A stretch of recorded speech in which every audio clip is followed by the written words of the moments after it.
was regarding birthday parties. Look, to be honest with you, I need to give an introduction to the answer. Islam is a religion I have chosen, you have chosen. Have you chosen it? We've chosen it. Is it from you or from Allah? Are you happy that it's from Allah? So if the dunya tells you something and Allah tells you something else, does it make, or which one is more important, the first or the second? What Allah has said. So even if the whole world is doing something and we are taught that this is not supposed to be done in the deen, we should not be feeling it hard in our hearts to say, Allah, if I die today, I know that I chose to be a Muslim and I chose to worship you and I know it's your rules. You know, it's so difficult today to talk because you're talking to a secular world, and sometimes they will pick on a small point of yours and they will make it a big issue for nothing, but not realizing that we do believe you are free to choose whether you're a Muslim or not. But the fact that you chose you're a Muslim, you are not free to change Islam. That's what we're saying. You cannot come and say, no, you know what, Islam needs to be modified. Well then tell yourself you're a modified Muslim. Someone says, are you a Muslim? Say, no, I'm a modified Muslim, you know. So people know.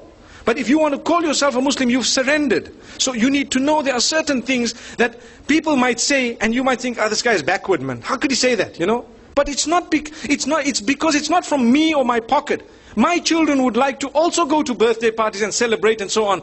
I sit them down and I explain to them what the candles are all about. Do you know what the candles on a birthday party are all about? In ancient Europe, when the winters were so bad that people used to go into literal hibernation to keep themselves warm in whatever way they had. And when they would come out, they would count the dead. Did you know that?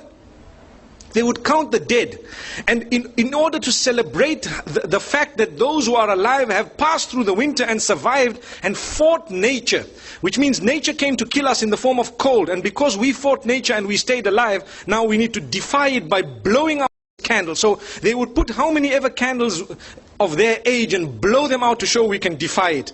It's something that we believe is rooted in the medieval Europe. And it comes with its own satanic origins and so on. But people today say, what's wrong?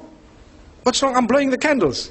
But you don't realize it's like an act of worship of the pagans. And we're saying, you know, and people have made it a culture and a tradition. The same applies to so many other things. You know, like Valentine's and so on. People start saying, but what's wrong? How come these people, you know, you're not allowed to show your love? Well, to be honest, we are being fooled by believing that, you know what, you need to celebrate the fact that you're 1 year older by throwing a big party, everyone must come, but you don't know that now you're closer to your grave, for example. Or there are more responsibilities on your shoulder. I'm not saying that when your age turns, that you must not make dua to Allah, Ya Allah grant me a good age and so on. But firstly, we have a Hijri calendar.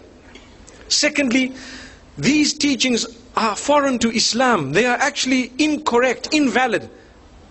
But they come from Allah, not from me, not from you. If I had it my way and you had it your way, we would be throwing parties because our kids put pressure on us, so do mine. But we have to speak to them, address them, try and explain to them, and, you know, get to the origins of it. The sad reality is people take part wholesale. So they'll tell you, but they did it. But these people did it. That's the peer pressure. Sadly, we're living in an age, al-qabidu ala dinihi kal-qabidi ala jamr. A person who wants to hold fast to the deen is someone similar to he who is holding fast to, you know, a red hot coal, for example. So you find even families which are supposedly religious, you know, they have these big birthday parties and so on, whereas it is Islamically incorrect. Wallahu a'lam. Allah knows best. Like I said, I've given you a little introduction before I gave the answer. There are more important things we could do, you know, than that. And we could have, you know, we could throw a party on a different occasion altogether in order to celebrate other things than to do it the pagan way. You know, I would prefer a graduation party than to have a birthday party any day.